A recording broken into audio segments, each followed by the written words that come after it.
Motorcyclists make up 1% of road traffic in the UK, but nearly 20% of deaths. That single stat is driving a new government safety strategy and review of how we train, how we test, and how we're licensed as riders. But the real question is whether the data actually supports the changes being suggested.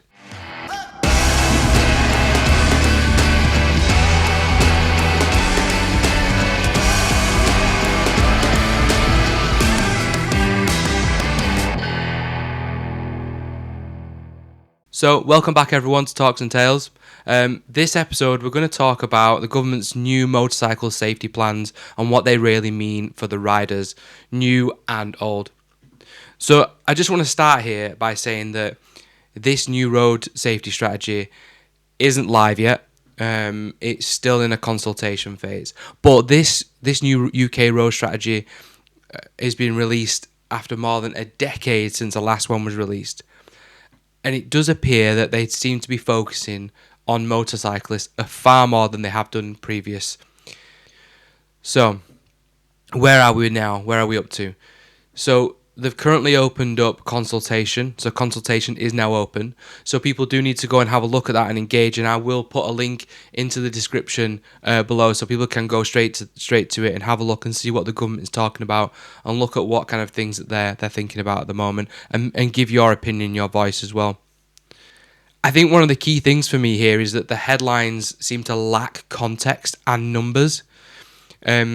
And this episode is going to have a look at some of that data and see where it fits in with riders today. So I think the first thing here is to talk about why motorcyclists are labelled high risk.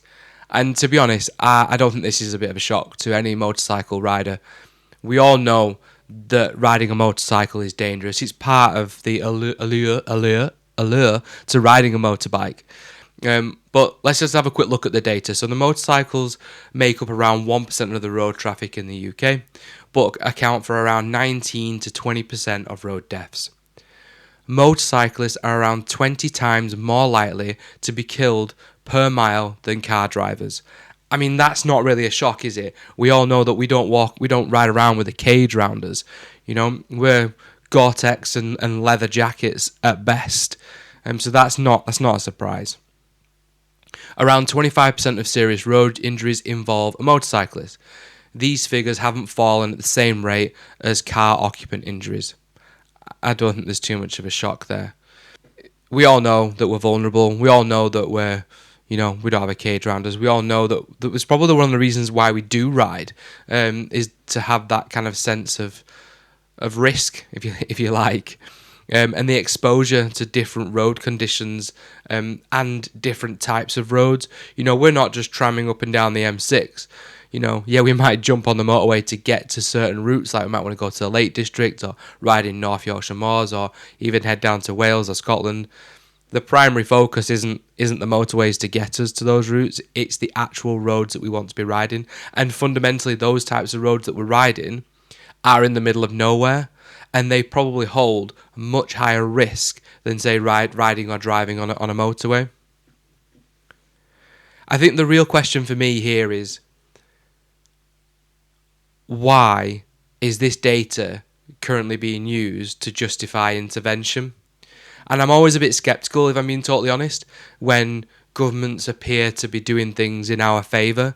I always kind of take a step back and think, you know what, is it for the betterment of our community, or is it to kind of put more restrictions and more interventions on us? And fundamentally, only time will tell. And I think that's why it's important that we do, as a community, interact in this consultation and have a look at it and give our voices. Looking at this data as well, is that the UK collision data doesn't publicly separate crashes between different types of license holders. So someone that's got the full license and that can go out and buy a 1000cc, 600cc motorbike, are they at higher risk than the individuals that are just got a CBT with a little 50cc or 125cc bike that repeatedly every year renew their CBT? I don't know. The data isn't there. It doesn't tell us which one's at higher risk. There's no official statistics showing what percentage of crashes involve L-plate riders and which ones don't. I think risk is often inferred from age and experience, but not license status. And the reason I'm harping on about the CBT type stuff is that they do seem to be focusing heavily on the CBT and newer riders coming in. So with usual government documents, they're always just absolutely full, and most people don't have the time on their hands to go and have a look at them. So what I've done in this podcast is I've had a good look through them, and I'm going to try and summarize it in this next kind of 5-10 minutes, so you guys get a really good idea of what's in it, why they're doing it, and then I might give you some of my opinions towards the end. So what is the plan?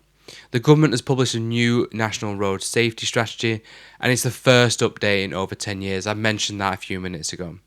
So the primary goal for the strategy, the government wants to reduce road deaths and serious injuries by around 65% by 2035. So children under 16 have an even higher reduction target. The plan recognises that progress has stalled in recent years, and motorcyclists, cyclists, and pedestrians are highlighted as vulnerable road users. So how does the government plan to do this? What's in there? What's their thoughts? So the strategy, it looks like it's been built around 4 pillars.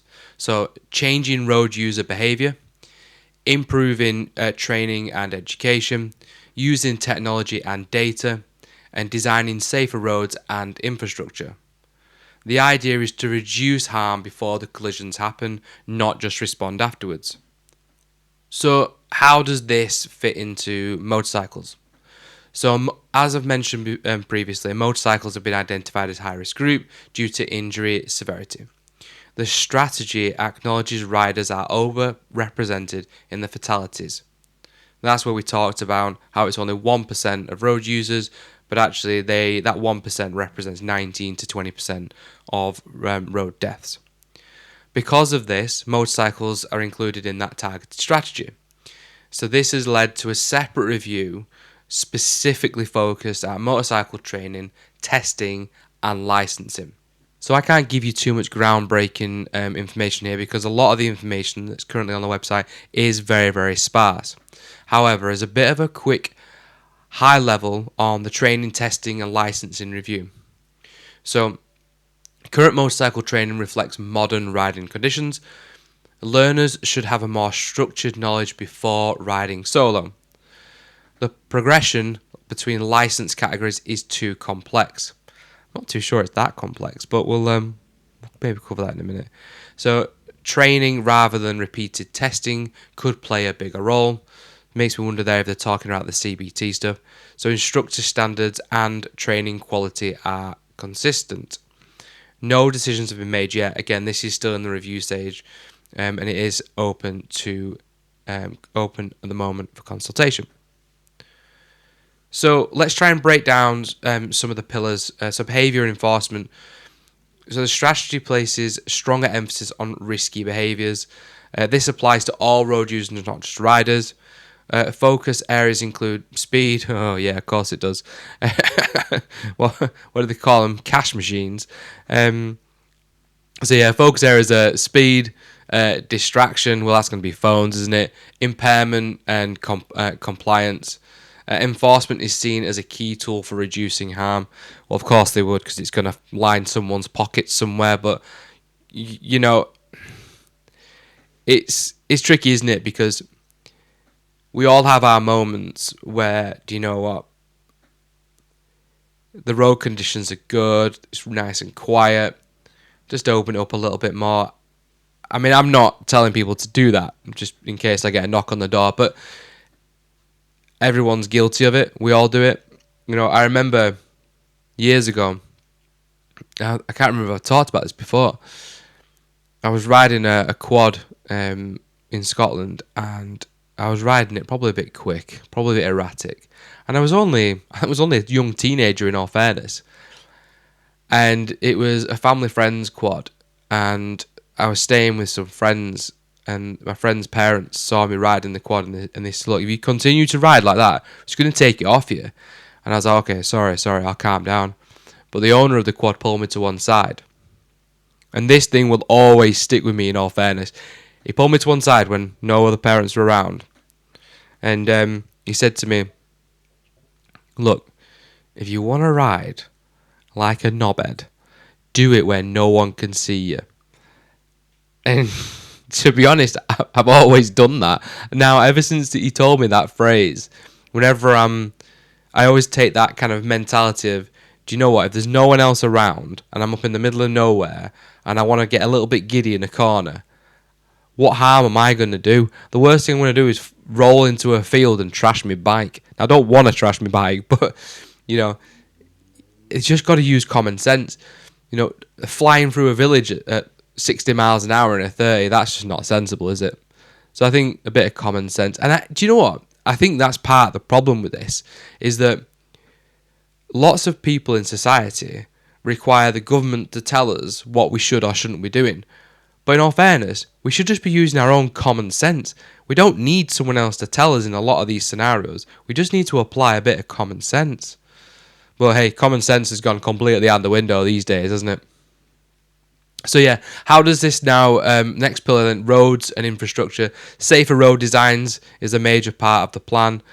Focus on junction designs, traffic flow, reducing conflict points, aims to prevent collisions through better design.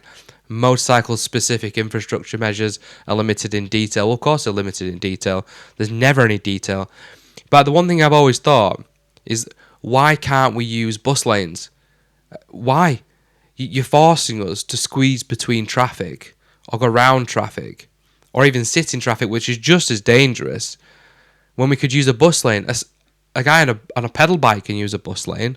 We take up not that much more room. Why can't we use a bus lane? We'll be out of the way and safer, quicker than probably most cyclists. I am a cyclist, by the way. So any cyclists out there going, oh, you're berating cyclists. Well, yeah, we are all a pain in the backside, aren't we? In all fairness. So what does it not do? It doesn't introduce immediate new laws. It doesn't change licensing rules today, and it doesn't ban motorcycles or restrict access, and it doesn't finalise CBT changes. It doesn't, but it does feel like the government is aiming more towards the CBT users and that kind of licensing. And it just made me a bit nervous. It makes me nervous, not for myself, but more for the community as a whole. If we end up in a position where new riders new potential riders look at it and go, do you know what? I can't be bothered. What's the point in messing around with extra training, extra costs associated to getting my CBT?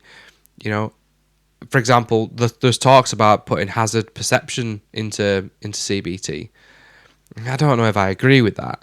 Do you know what? One thing I've always said, and I'm not too sure it's a very popular opinion, but I'm going to say it anyway, that I think the driving standards in the UK would increase exponentially if you were forced to ride a moped for a year.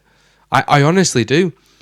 Mainly because you'd actually realise how vulnerable you are, and hopefully you would take those skills and those learnings that you took from that year of riding a moped and take it into when you do drive a car.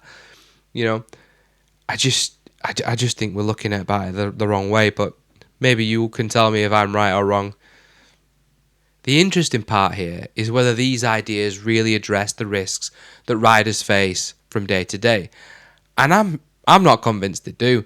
This feels very much like adding red tape into an already heavily red taped world, costing us, the riders and new riders, more money. I don't know. That's what it feels like to me. One thing to note here is we know that the motorcycle community and industry, the clientele are generally an older clientele. And by putting in restrictions or making things more difficult, we are going to hamper newer riders coming in and being able to do the CBT, because they'll think to themselves, oh, I can't bother to do now a hazard perception test, or I can't bother to do X amount of training. I just want to get to work. I don't want to sit on a bus and wait God knows how long and pay God knows how much to sit on a bus. I want to jump on the moped and I want my freedom.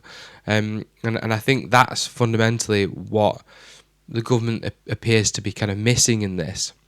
They seem to be focusing on training and licensing. Now, that's only because those are the key areas that the government can directly control. They can't control whether Joe Bloggs decides to ride a 1000cc to the supermarket or a 600. They can't overly control that.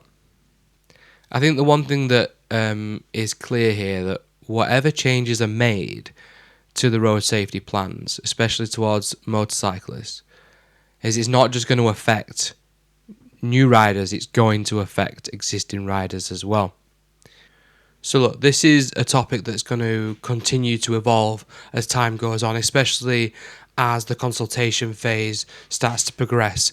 It's going to be quite interesting to see how a motorcycle action group can get involved and try and steer that conversation and steer the potential changes in our favour, rather than them being to a detriment of the motorcycle community and the motorcycle industry. Because at the end of the day, the last thing we want is to see motorcycle sales decrease even further, and to see new riders reducing in numbers.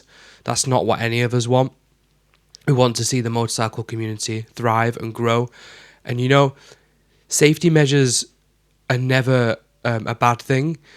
I think we just have to be quite targeted in the way that they're implemented into our society.